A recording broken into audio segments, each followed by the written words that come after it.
3X manolotra anao ny vaovao.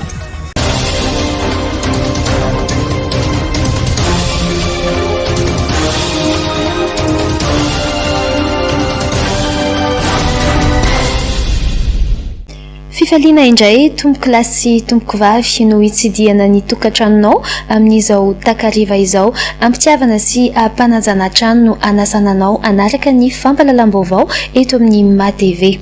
Olona miisa 7 indray no lavon'ny valanaretina Covid-19 teto Madagasikara tao anatin'ny 420 ora farany araka ny tatitra avy any amin'ny ministeran'ny fahasalamam-bahoaka. 50 ireo tranga vaovao ary 13 ireo sitrana somatsara. 17 ireo manaraka fitsaboana amin'izao fotoana izao ka ny 7 maneho tranga fahasarotana.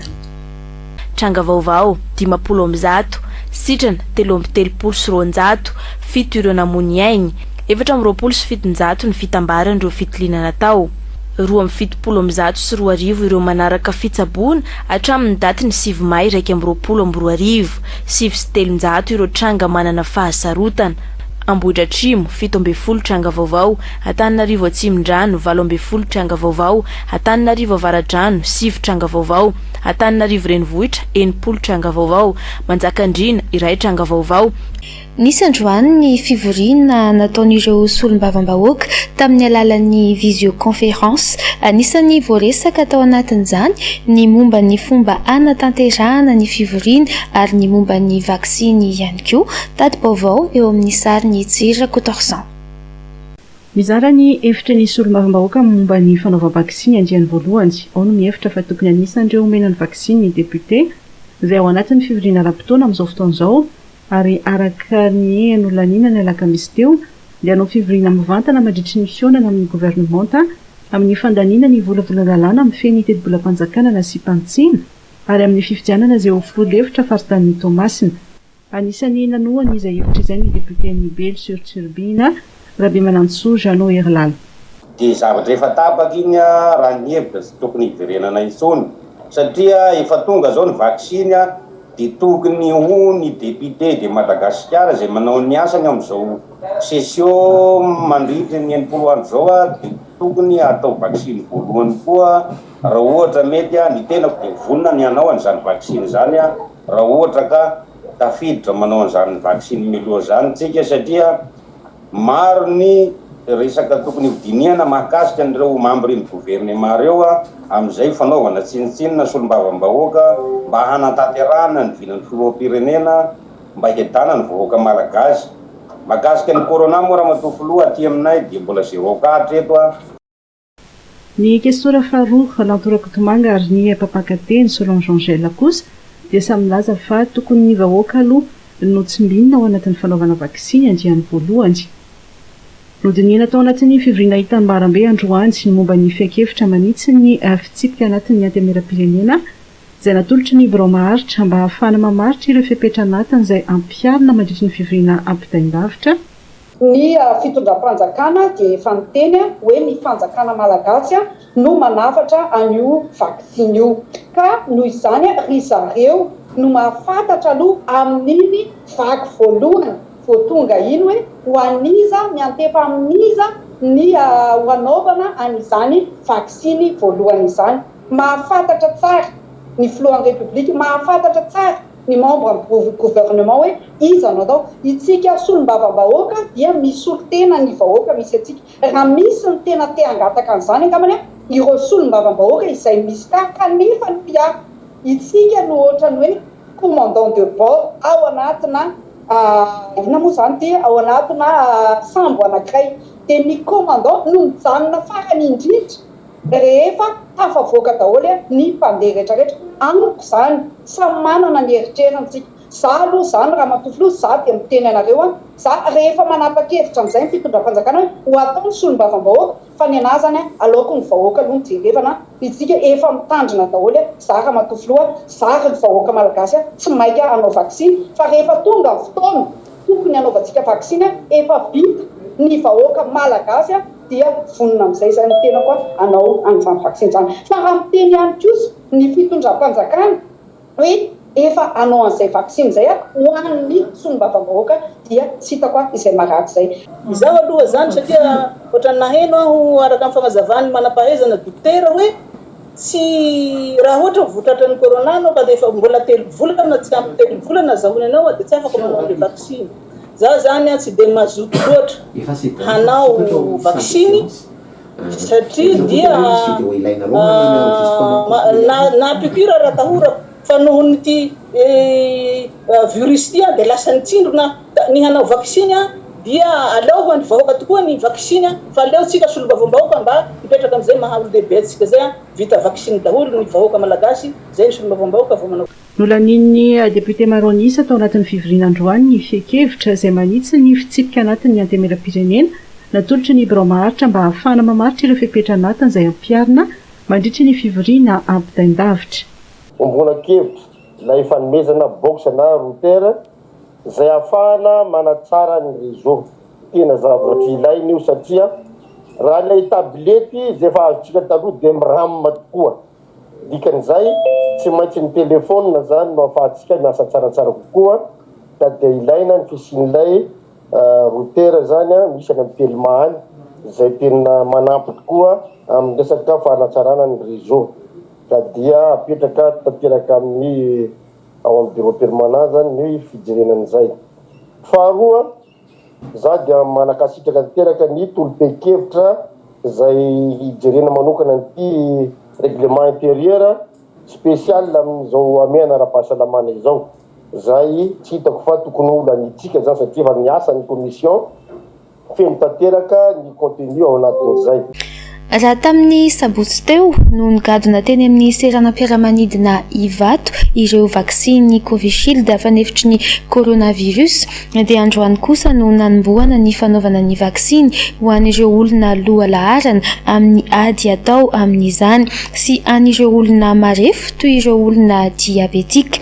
Ho an'ny tetsy amin'ny Amadia dia androany ihany koa no nanomboka izany vaksiny izany. Jemima Radaniel sy Mamra Samuely.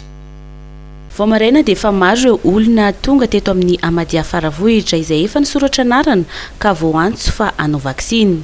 Tamin'ny 12 atoandro no nanomboka ny fanaovam-vaksiny. Ireo olona diabetika sy efa nahazo taona ary nisoratra anarana mialoha ireto ny santatra ny fanaovam-vaksiny ireto raha ny fanazavany ny tompon'andraikitry ny Amadia.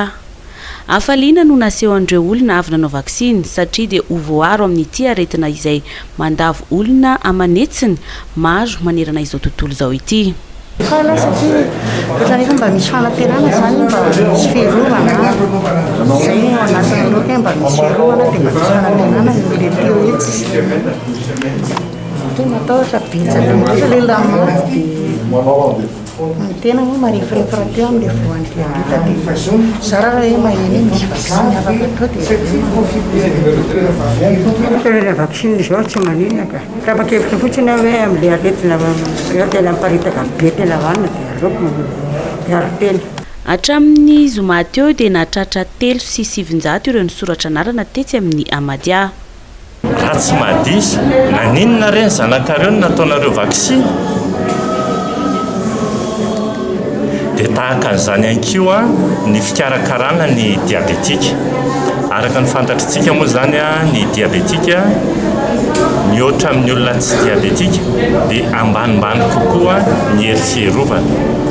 Dia raha antsika mahalala nefa ny faty valanaretina Covid-19 ty dia tena mandripaka mihitsy eran'izao tontolo izao.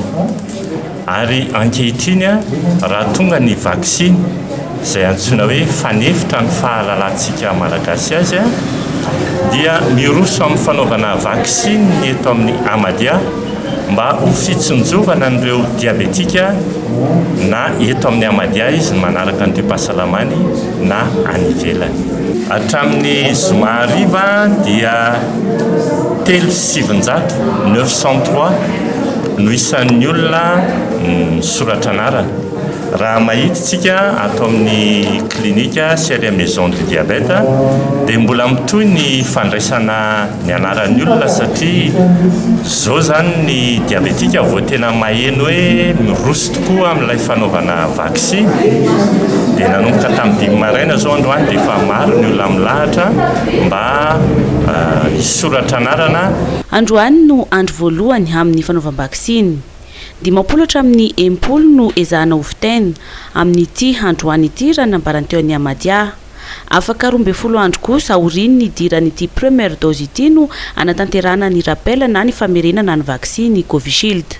Nanambara ny tompon'andraikitra teto amin'ny Amadia fa tsy misy hafa amin'ny fanafody ny vaksiny, misy ny effet secondaire araka ny toe-batan'ny olona tsirairay izay tsy voatery hitranga izany effet izany. Izay no ilana ny consentement ny olona atao vaksiny. Ho andreo olona atao vaksiny eto amin'ny Amadia dia mijanona 12 amin'ny 30 minitra ato an-toerana izy ireo hijerena ny toe-pahasalamany sy mety ho fiantraikany.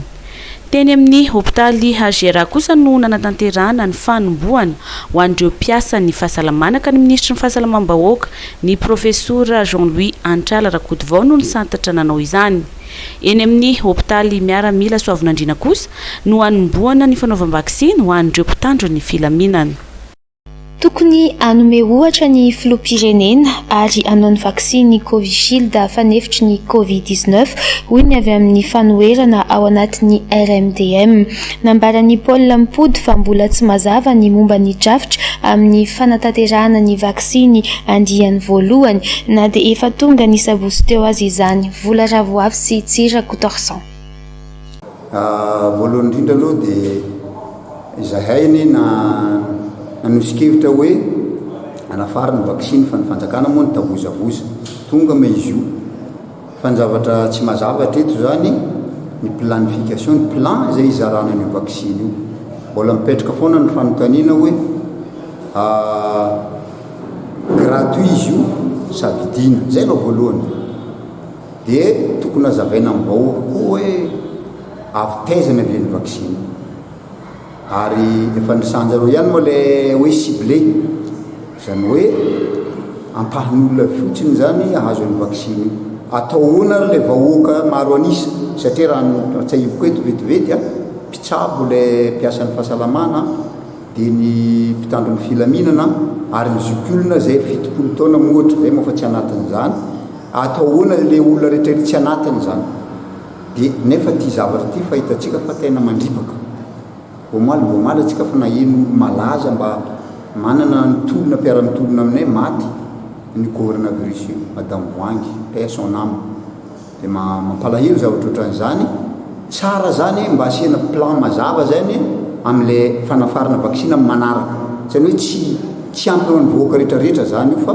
tokony ho an'ny vahoaka rehetrarehetra mihitsy anaovan'ny vaksiny firenena anankiray zany fa entsika zao sesel 60% ny vahoaka nefa vita vaksiny fa manino amintsika eto ampahan'olo vitsy fotsiny atao vaksiny fa ny ampahany zay navela ho faty sa namoronana an'le fasana firaisampo ny anaran'ny fasasany zay zany dia zavatra manahirana ary mba mangataka zahay mpanohitra mba atao ho an'ny rehetra ny vaksiny fa tsy ho an'ny olombitsy mikasika ny vaksiny io zany raha tadiditsika tamin'ny CVO ny filohan'ny republique dia nanome ohatra tamin'izay fotoana zay satria ny CVO natao hoe manasitrana sady miaro izy ny sotro voalohany an'io ary naseho vahoaka zay koa eto mangataka tompoko io vaksiny nafariny io tokony prés de la république atao ohatra voalohany dia manaraka reo ministra reo dia aseho amin'ny télé mihitsy anaovana vaksiny reo ministra rehetrarehetra ny mpitondra fanjakana rehetrarehetra zay vao miditra amin'ny vahoaka satria zareo ny modèle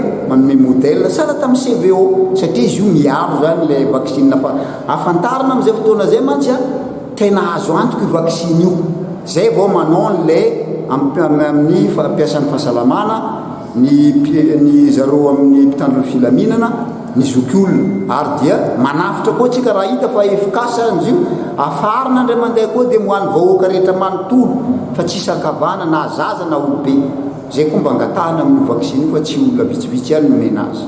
amin'izao vanim-potoana isiany ameana ara-pahasalamana izao dia misy ny tohana 5 alina ariary isam-bolana raisina ao anatin'ny enim-bolana avy amin'ny fitondram-panjakana. Ny fidy no nisahana ny fifantenana ny fianakaviana misitraka izany. Vola Ravoavy sy Tsira Kotorsan. Ny fitsinjovan'ireo tokantrano marefa amin'izao vanim-potoana isiany ameana ara-pahasalamana izao dia mitondra tohana 5 alina ariary isam-bolana raisina ao anatin'ny enim-bolana ny fitondram-panjakana. Ny fida no nisahana ny fifantenana ny fianakaviana misitraka izany. Ho an'ny faritra Analamanga dia mahery ny 2,5 alina ny tokantrano isitraka izany, hoy ny gouvernoura Rasomary Makahery. Isa mazy amin'ny 52 000 mahery eo ny azo izy ity ary marihana fa ny fidy zany no tena mijery an'ilay izy mihitsy ary hitantsika angamba fa tena olona tena sahirana eny amin'ny fokotany ary miverifena indroy intelo mihitsy satria zay ny fitondram-panjakana mandray lesona foana izy amin'izay zahatra nataony tsaraina kokoa na hitantsika amin'izao fikarakarana izao isaorana ny rehetrarehetra fa tena milamina dia milamina tokoa le izarana azy ary zay ny teneko hoe rehefa miara-metanytsika rehetrarehetra miara-metanytsika manampy ny filoham-pirenena ny olom-boatendry ny olom-boafidy dia mandroso ty Madagasikara ty fa tsy afaka adrasantsika amin'ny président république izy miasa na sabotsy na alahady na ina miasa foana izy na alina dia tokony izay koa tsika rehetrarehetra ary isaorana leto ao amin'ny fidy sy ny ao anaty amin'ny commune isaorana koa ny député maire isaorana fa tena mizotra izy mampiseho zany fa rehefa tena miara-miasa tsika zany ampandrosany ty firenena ty mihinsy manantena fa androso ty firenena ty toy an'le tamin'ny herintaona le izy zany hoe mahafinaritra an'le izy dia zao hoe efa afaka programme zany le olona amin'ny fiainany hoe afaka ray volana ray dia mahazo ohatry ty ao anatin'ny enim-bolana moa nanaovana izy ty dia tsy tapaka le izy ty dia nahitantsika ary na fomba fizarana ary tena manaraka ny fenitra mihitsy fa dia anjarany tsirairay zany no manampy ny fitondram-panjakana mba hampilamina ny zavatra zao. Nahitantsika amin'izao olona zao ary alaifa tsara dia jireo le sary nahitantsika amin'izao tena efa ny alanenina tsisy nidirana politika fa ny fidy ny tena nidina mijery isaka tokantrano mihitsy mijery an'le olona tsirairay mihitsy ary mariana araka ny teny député teo hoe fakafantatra daholo ny olona any fokotany hoe ity hoe tokony azo dia tena ny alana menina zay mahatonga azy hoe maninona ny androany vao natao le izy satria tena nijery an'le lista mihitsy dia nanampy koa ny fokotany nanampy ny tao amin'ny commune nanampy amin'izareo amin'ny fanatanterahana azy fa zay ny teneniko hoe makalesana foana fitondram-panjakana amin'izay zahatra nataony na amin'ny resaka fikarakaran'olona hitantsika zota amin'izao lasa misy hoe hôtel clinique hôtel zavatra tsy nisy tamin'ny herintaona ary tena andanany nareo manontany fa tena faly le olona fa tsara ny fikarakarana ary miezaka isaorana reo mpitsabo rehetrarehetra satria tena ao anatin'ny herintaona mahery efa oron-taona zao dia zareo foana no tena dia mba metsika fankasitrana izy fa tsy ataontsika hoe aratsiana foana fa na ny olona zay hotsabonany amin'ireny CTC reny clinique reny ary dia hitantsika efa tena afapo le olona amin'ny fikarakarana zay teo andreo mpitsabo reo ka ametsika ina moa izy ametsika courage izy ametsika hery izy ietsika mbavaka izy mba anana hery metrehana ty valina raiky ty ary mino araka teny monsieur le maire teo rehefa mimiena le izy ary zay ny teneka rehefa mimiena le izy dia mbola tokony hitandrina foana tsika tena vonotsika resetsika tanteraka izy fa raha malalana eny natonga ny tiverina tamin'ny révion samy nanao révion daholo tsika rehetrarehetra samy mitangorona jereo fa kelikely taorinan'ina miverina le corona nisy koa niditra nisy tao le variante sud afrique zay ny teneniko hoe aleotsika mitandrina manatra moa hoe Tananarivo dia mandeha ny an-dalana ianao dia efa betsaka ny olona manao kasy bosy fa misy ihany aloha mbola manao kasy soka ray roa telo fa ny ankamaroany kosa aloha hitantsika fa tena efa mitandrina ary efa tena samy mitandrina tsika resitsika corona io. Ny boribory-tany fahadimy sy anony santanana ny fizarana ny maraina teo teny amin'ny Coliseum Matsunjombe mahatratra ray alina mahery no isitraka izany ao anatiny ty boribory-tany ity.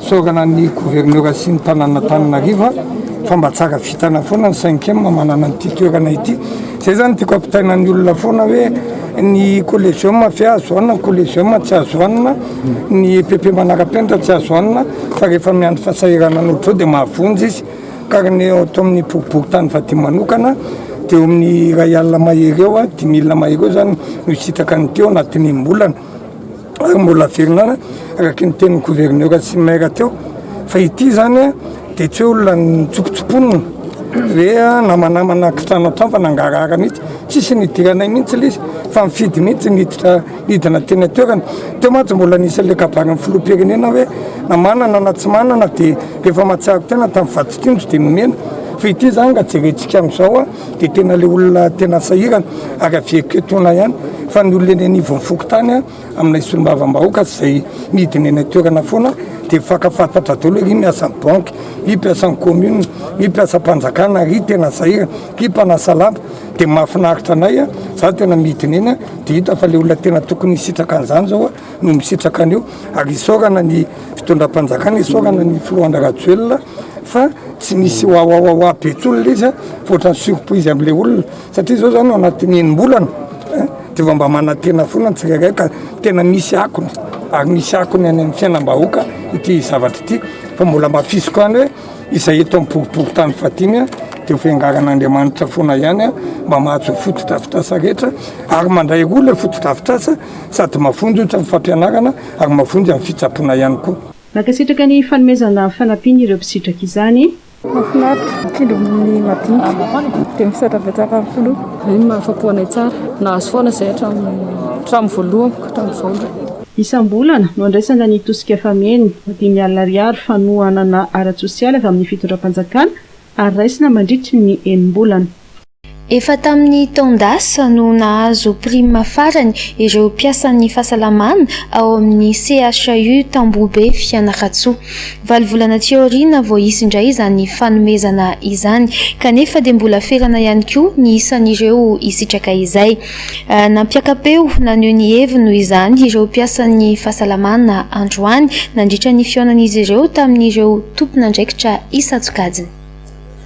Mpiasan'ny fahasalamana 450 amin'zato amin'ireo 770 iandy no misitraka ilay prime manokana avy amin'ny fitondram-panjakana ao amin'ny CHU Tambobe Fianarantsoa naneho ny tsy fankasitrahany izany ireo mpiasan'ny fahasalamana izay nanambara fa tsy tokony ampiadiana izy ireo.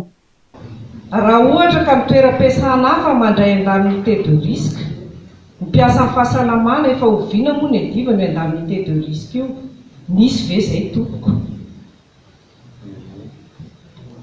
dia ny fitondram-panjakana moa dia ao fa ho jerena izay ao fa ho tanterano izay foana 7 volana zao ny lasa izay indray voatiany prime dia mino fa raha io isa io 154 io mety mbola ho latsaka izay niraisiny izay no raisiny satria tsy ho ampediana akory le mpiasa ato hoe iza nomena iza indray tsy homena tsy ho ampediana ny mpiasa izay aloha dia tsara hazava fa rehefa io forcena io zany ny isa dia tsy maintsy ho latsaka izay indray dia mba zaroana io anatin'ny 7 volana raha miditra hopitaly nefa le mpiasan'ny fahasalamana 1,500,000 300,000 ariary farafahakeliny ny fanafody tsy maintsy olany firy tamin'reto olona reto a nefa namoaka an'izay izay mihoatra n'izay ary ohatrina le indemnité azony ianao tsy hoe voan'ny covid androany dia gary dia anao afaka 3 volana dia tsy votsony mbola vondray ianao rehefa aveo dia anatin'ny 7 volana zany a ohatrina le indemnité azon'le olona ohatrina ny vidim-panafody laniny. Mahatsiaro atao zanak'ela hafa ireo mpiasan'ny fahasalamana ao Mahajatra ambony manoloana ny tombotsoa tokony ho raisin'izy ireo. Anatin'ny ray taona zay ngamba 92,000 ariary zay ny raisinay tamin'ny taona ary le tena zavatra mahagaga nesy hoe fa manina moa zay ataonaovanareo signature 600,000 ariary dia nefa zay 92,000 ariary.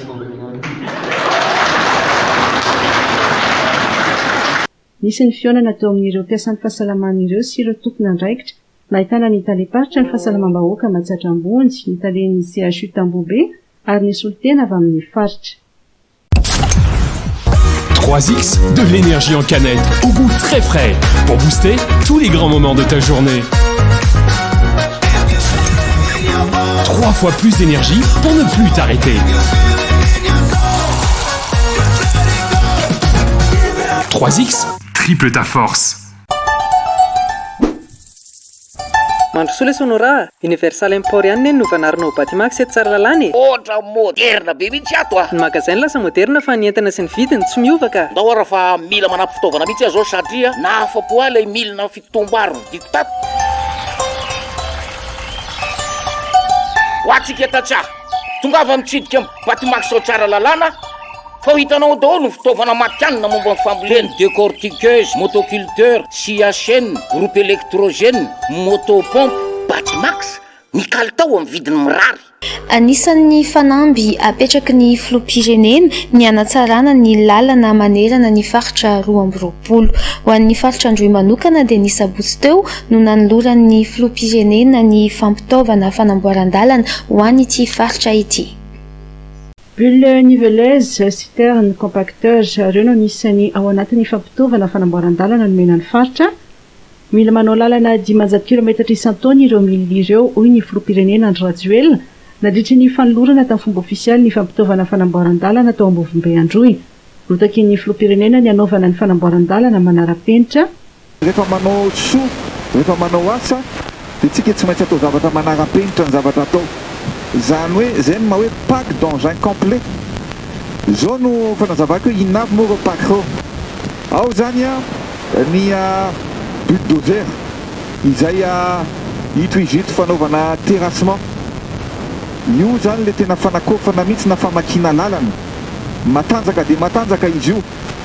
Ary rehefa vita ny famakina ny lalana na fandaminana ny lalana dia avy eo misy ny niveleuse eo, zany hoe ny fanaovana ny nivellement, ny canalisation, ny scarification, zany ny ataon'ilay niveleuse.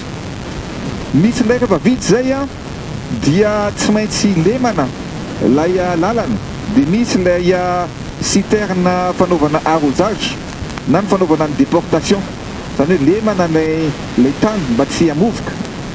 Dia ao ihany koa izay fitaovana izay, dia rehefa vita zay dia compactena amin'izay ny lalana, zany hoe misy ihany koa ny compacteur ao zany. Zay ny zavatra fitaovana misy eo. Fa mbola misy ihany koa zany ny chargeur izay fanaovana chargement dia tany mihoatra, dia alainy ny chargeur dia iny zany alefany amin'ny camion na ahafahana manao remblai ihany koa any amin'izay lalana izay tena hoe misy lavaka be na mila totofana ireny. Zany no zavatra ezaka ataontsika. Ary indrindra rehefa hitanareo reto fitaovana reto dia izao, matoantsika amin'ny teny hoe fitaovana manara-penitra izy reto. Matoantsika amin'ny teny hoe manara-penitra hatramin'izay dia misy antony. Satria ny zavatra atao dia manaraka amin'ny fenitra iraisam-pirenena. Inona moa dia manaraka amin'ny fenitra iraisam-pirenena? Manaraka ny norme internationale. Izy reto dia misy ny engin taloha. Atao ny terrassement dia mamovoka, dia feno vovoka ilay mpamidy. Fa ny engin izay atolotra aminareo rehetra reto dia misy ny climatisation avokoa, zany hoe mikatona izy ireo. Na avy ny orana na mamovoka be treninina dia afaka miasa andro manalina ny olona izay mitondra n'ity engin ireto. Faharoa manarakarak'izay, misy GPS ihany koa ao anatin'izy io, izany hoe ahafantarana hoe firy kilometatra no vita ary aiza ny lalana amboarina. Io zany raha vao misy connexion dia hitanay, afaka misy atao satellite koa moa ilay izy, fa hitany Antananarivo aiza ny lalana atao zao, firy kilometatra ny lalana atao, firy kilometatra ny lalana vita. Zany hoe fantatra daholo zany ny asa atao amin'ity asa izay ho ataontsika ity. Faharoa manarakarakaka zay, tsy hoe omena fitaovana fotsiny isika, fa ny zavatra natao dia nomena fiofanana daholo ireo olona hitondra nyreto engin reto, ary nahazo ny certification izay ho atolotra eo rehefa avy eo. Niarahana tamin'ny certification izay acertifie ny Caterpillar izy io.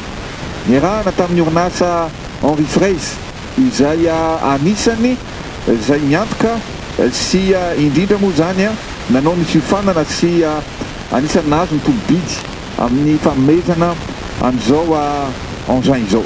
Entina mahana ny olana amin'ny resaka rano, nanolotra ihany koa citerne ho an'ny Ambovimbe ny filoham-pirenena.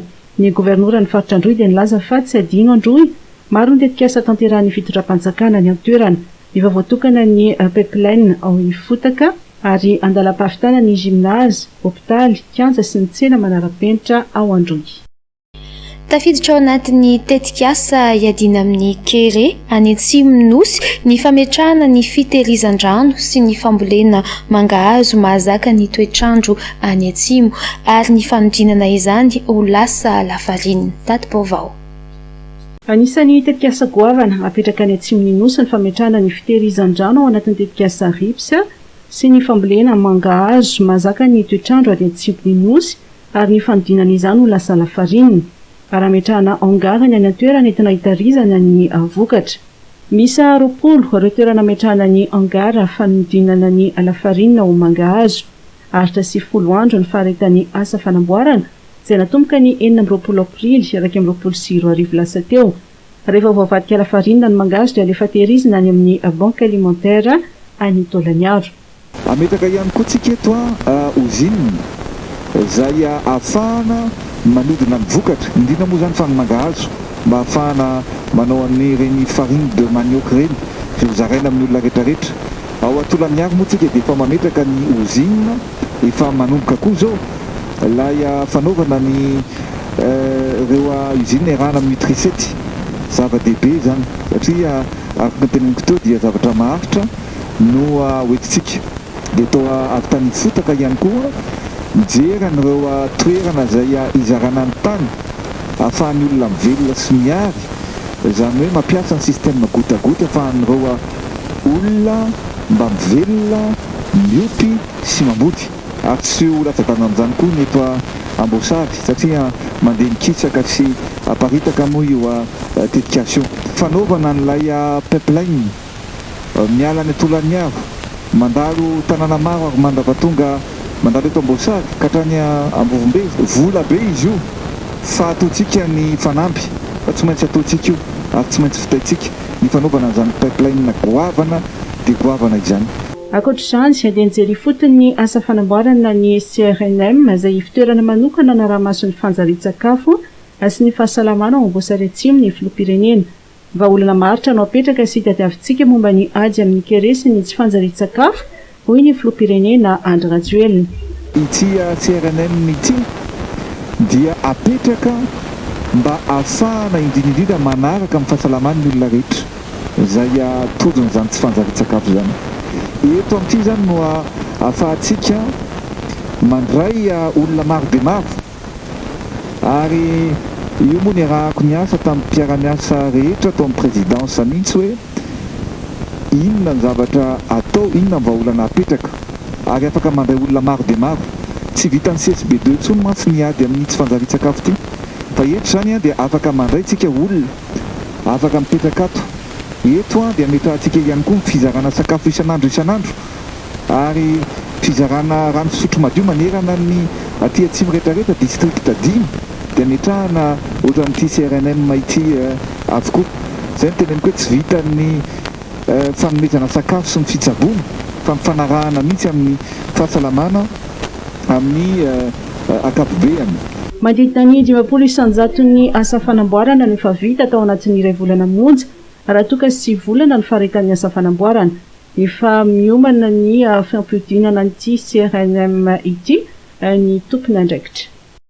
Commune Misa 5 manamorona ny lalam-pirenena faharoa ao anatin'ny distrikany Moramanga no notolorana jiro mandeha amin'ny herin'ny masoandro 70 isa. Fanomezana avy amin'ny fitondram-panjakana malagasy izy reto entina hanazavana sy hanomezana endrika ny tanàna ary hanamafisana ny ady atao amin'ny tsy fandriam-pahalemana ihany koa eo amin'ny sariny Tsira Kotorsan. Jiro mandeha amin'ny herin'ny masoandro 70 isa manana tanjaka 100 kWh no natolotra ho an'ireo commune Misa 5 manamorona ny lalam-pirenena faharoa anatin'ny distrikany Moramanga.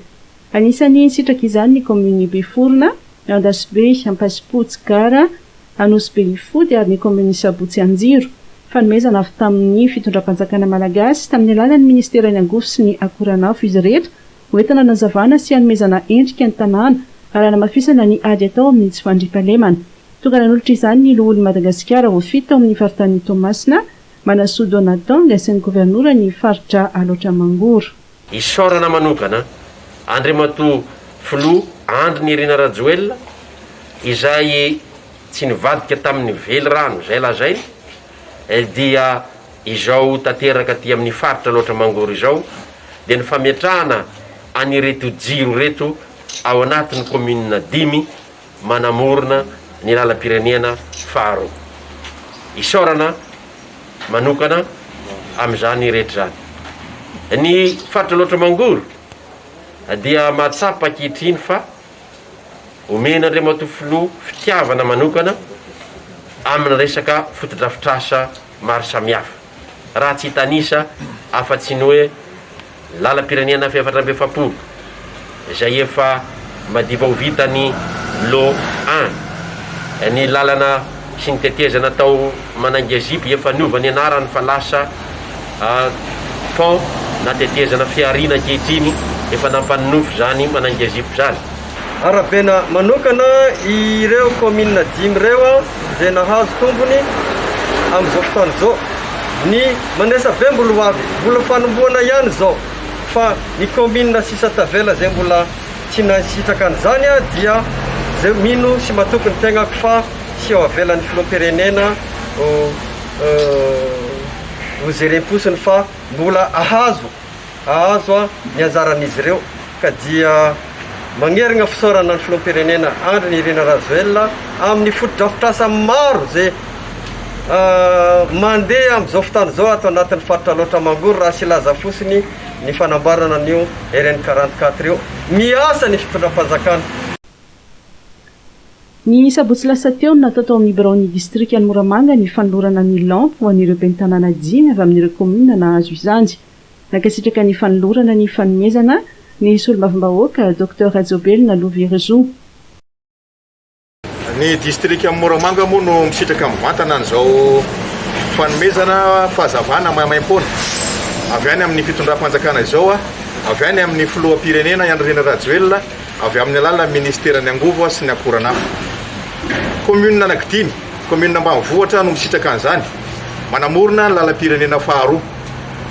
Dikan'izay dia ny vahoaka aloha zany no faly voalohany satria dia azava ny tanàna, misy ny endriky ny tanàna ary ena zany ny fandrifalemana sy ny asan'ny mpanao ratsy amin'izao fotoana izao. Tanteraka tokoa ato anatin'ny district amin'ny Moramanga ny velorano faharoan'ny filoham-pirenena dia ny fahazahoana angovo sy ny fahazavana maimaimpona tahaka an'izao. Tafiditra ihany koa amin'ny fanatanterahana ny velorano faharoan'ny filoha Andry Rajoelina amin'ny fanomezana jiro sy hazavana ho an'ny tontolo ambanivohitra. Na dia eo aza ny ameana ara-pahasalamana hateraky ny fisian'ny valanaretina Covid-19 dia mitoetrany ny fanatanterahana fotodrafitrasa fampandrosoana any Tomasina. Anisan'izany ny fametrahana andrin-jiro eny anivon'ny Fokontany mba ahafahana manazava ireo mponina eny fotony. Datim-baovao Maresaka Miray. Izotra tsaka sy andavany sy ny fanatanterahana ireo fotodrafitrasa fampandrosoana ao amin'ny commune ambonivohitra Tomasina. Andrin-jiro miisa 10 natolotra ny Fokontany Andranomadio 1143 sy 1144 tamin'ny herinandro lasa teo ho fanazavana ny tanàna. Ny fiara-miasa teo amin'ny Jirama galanany commune urbaine Tomasina. Ny tanjona dia hoe hiezaka arak'izay tratra mba hisian'ny fahazavana ato anatin'ny commune urbaine Tomasina. Ny eto dia mametaka eto amin'ny 1143 sy 1144 ny avy amin'ny Jirama zany dia eto moa zany mpiara-mombonantoka rehetrarehetra izay mpiara-miasa trano tao anatin'ny commune urbaine Tomasina. Eto ihany koa ny Fokontany sy ireo olona vitsivitsy satria tsy azo mitangorona be isika zany miara-manatrika an'izay zavatra izay mba ho tsapan'ilay vahoaka fa ny fitondram-panjakana ray manontolo dia miezaka hatrany mitsinjo manatsara ny filaminany anatin'ny fiarahamonina misy atsika. Ny fahazavana dia mazava ho azy fa miteraka filaminana satria rehefa mazava ny tanàna mazava be zany fa mba miena kokoa ireo olona izay hoe sanatry ny vava anao ratsy ao anaty fiarahamonina. Ireo Fokontany ireo dia azo lazaina fa anisany anjakany tsy fandriam-pahalemana ka nakasitraka izy fanazavana ny tanàna izao ny mponiny natoerana sy ny lehiben'ny Fokontany. Faly dia faly tokoa ny aloha izay Fokontany aty amin'ny bazy aty amin'izao fahazavana mazava be tonga aty aminay zao ary indrindrandrindra ma io tsy tongatonga ho azy fa koa izareo amin'ny galana isorana ary ny fanatanteraka ny Jirama zava-dehibe ary izay fiombonana fiarahana fiarahana miaraka amin'ny fanatsarana zay faritra zay zay zany dia isorina ary indrindrandrindra ho anisan'ny modely tokony harafitsika rehetrarehetra zay zavatra zay satria io ny marika io fampandrosoana ary mety hatanteraka zavatra goavana mihitsy raha eo amin'ny fiarovana io fotodrafitrasa zay azonay io zany dia vonona zay fokontany ary anara-maso tanteraka zany amin'io zava-dehibe azonay io satria raha nisy angambe teto tampotanàna teto vo zao zay vao nahita zany tegna fahazavana zany. Fiara-miasa teo amin'ny Jiramasin'ny Galana ary ny komina Ambonivohitra Toamasina monina fanana natanteraka izao fotodrafitrasa izao. Tafiditra ao anatin'ny laharam-pamehan'ny Jirama izao hetsika izao.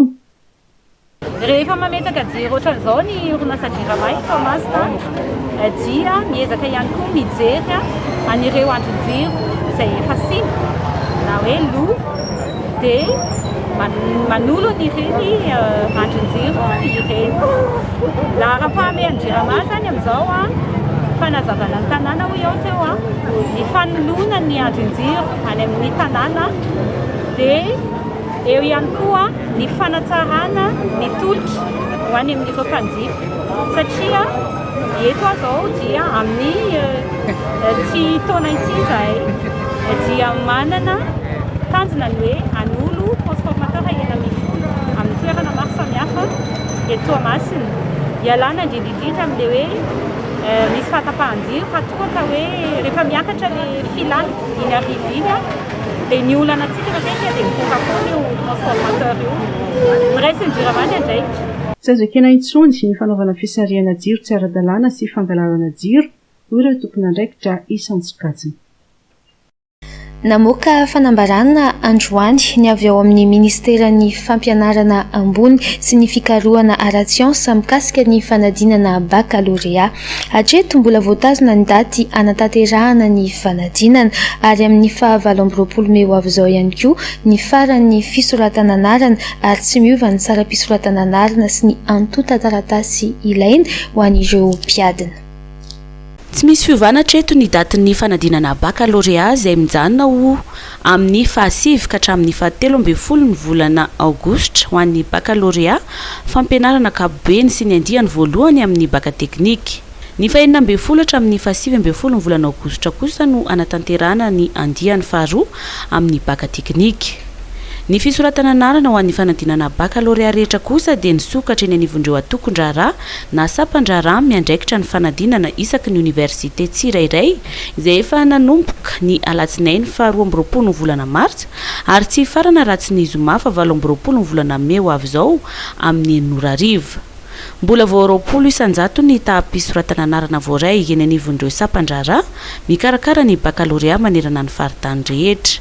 Ny ministera dia manentana ireo tompon'andraikitra isan-tsokajiny sy ireo ray aman-dren'ny mpianatra, ireo mpianatra misoratena na ireo mpianatra tsotra mba samy andray ny andraikiny ary anatanteraka ny fisoratana anarana mialohan'ny daty voatondro. Tsy miova kosa ny antota taratasy ilaina sy ny sara-pisoratana anarana izay 5,000 ho an'ny mpiadina atolotry ny sekoly, 5,000 ho an'ny mpiadina misoratena ary 2,000 ho an'ireo mpiadina teratany vahiny mianatra eto Madagasikara. Nanolotra fitaovana fanadiovana sy fiarovana ho an'ny fokontany Andranovelona ny Star ho fandraisana anjara mavitrika amin'ny toe-karena any an-toerana no antom-pisian'izany asa sosialy izany. Ho fanamafisana trano ny fiaraha-mientana natao amin'ny ady amin'ny valanaretina coronavirus ihany koa. Antsika mahalala mbola sarotra sy mbola lavo tsy ady rahantsika atao amin'ny Covid-19 ity. Ny Star dia tsy mitsahatra hatrany manampy araky ny fahafahana amin'ireo izay mpiara-miombonatoka, mpiara-miasa sy mpiray tanàna ihany koa aminazy arak'izany dia tamin'ity mitoraka ity dia ireo mpiara-monina eto amin'ny fokontany Andranovelona izay ahitana ny Sinoviva no nomena fitaovana fanadiovana amin'ny andavanandro.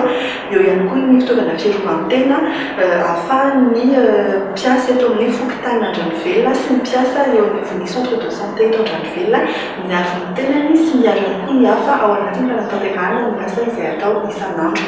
Izay fanomezana izay zany dia misy ao anatin'izay ny fanadiovana ny tanàna izany hoe brouette, kifafa, seau dia misy ihany koa ny fitaovana entina manadio manao désinfection ny toeram-pitsaboana ny fokontany sy ireo trano fonenan'ireo olona izay mety ho tratran'ny Covid-19 pulvérisateur sy fanafody atao anatin'izay pulvérisateur izay ny atolotry star ankoatran'ireo dia misy ihany koa ny gel hydroalcoolique sy ny masque chirurgicaux ary ny gants izay ho atolotra ny centre de santé izany dia natao mba ahafahana mifanampy amin'ny fiarahamonina hiaro tena sy amin'ny hafahany foana ao anatin'izay Covid-19 izay. Anaraka ireo vaovao tapatapany isika izao noho ny tsy fanajana ny fioboana tanteraka ny farany herinandro teo teto amin'ny faritra Analamanga dia olona miisa 420 no voatery nampidirina violent. Jiolahy roa lavin'ny polisy tetsy Besarety, 5 hafa kosa azo sambobelona noho ny fanomanana fanafiana tapiadina.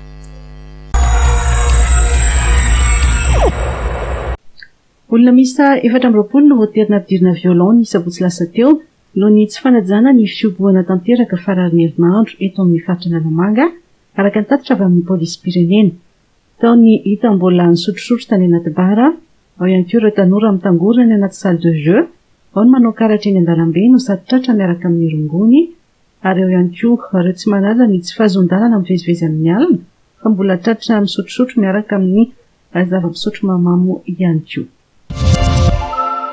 Fanomanana fanafiana amin'ny tapiadina teny Ankadivato, jiolahy roa lavin'ny polisy tetsy Besarety, 5 hafa kosa azo sambobelona.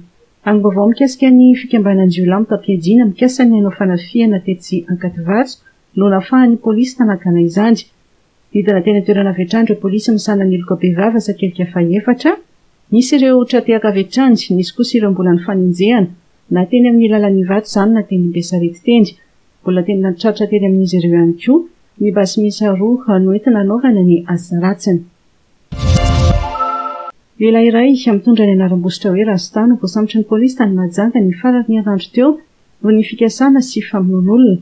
Lehilahy iray no nitsondroniny tamin'ny anso teo amin'ny kibony, efa noentina aingana teny amin'ny hopitaly Androva moa izy ary tsy misy ahiny intsony ny ainy, efa misokatra ny fanadihadiana mikasika an'izao raharaha izao.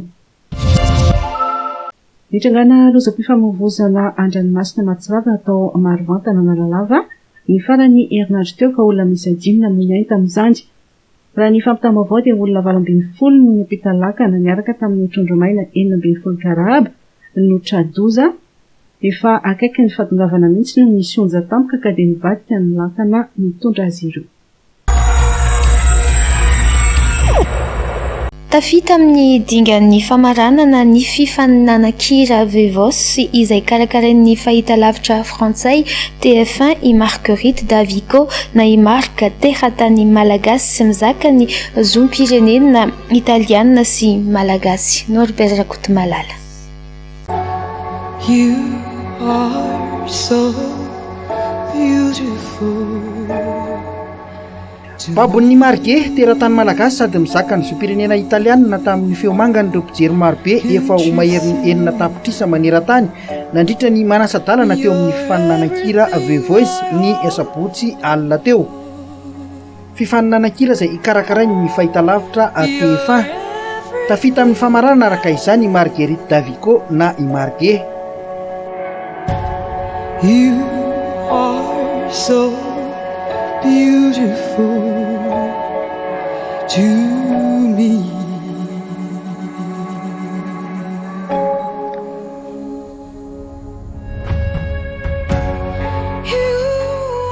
Raha ny mpitsara na ireo kotra no nisafidy hatramin'izay dia latsa-bato miafina amin'ny alalan'ny SMS avy amin'ny mpijery kosa no nisafidianana izay ho mpandresy teo amin'ny dingany manasa-dalana.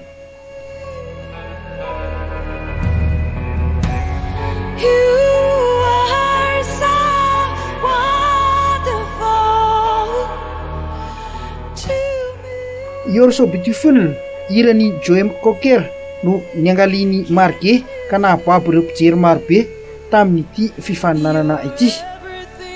Raha tsy ivona foiny momba ny Marge, malagasy ny reniny ary italianina ny rainy, 20 taona izy ankehitriny, teraka tao be felantanana ary mafy tsara ny teny malagasy.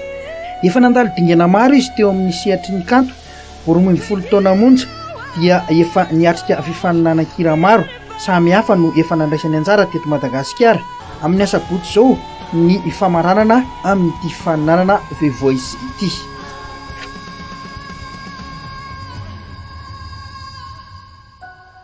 You are so beautiful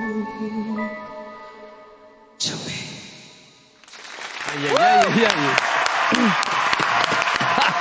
Bravo! Bravo Marguerite! Bravo! Yes!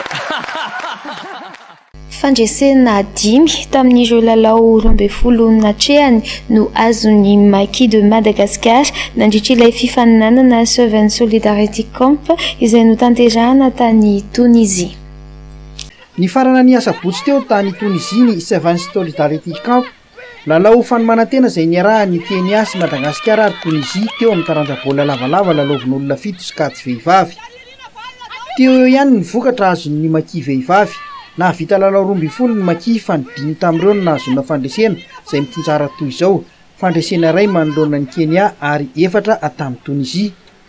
Fandresena iray sy faharesena intelo kosa no azon'ny Maquis nandritra ny fiorana tany Kenya. Imbaly kosa no nifanandrana tamin'ny Tunisie ka 4 ny Maquis no nandresy azy ary resindroa sy ady sahala indroa.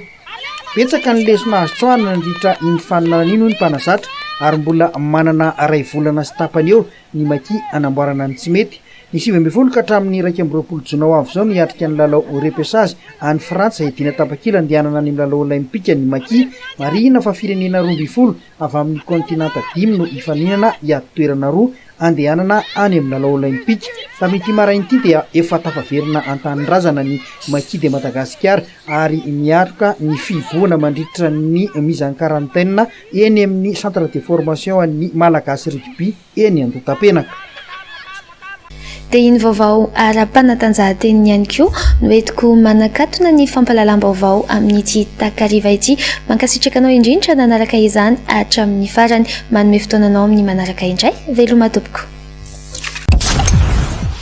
3X nanolotra ianao teo ny vaovao.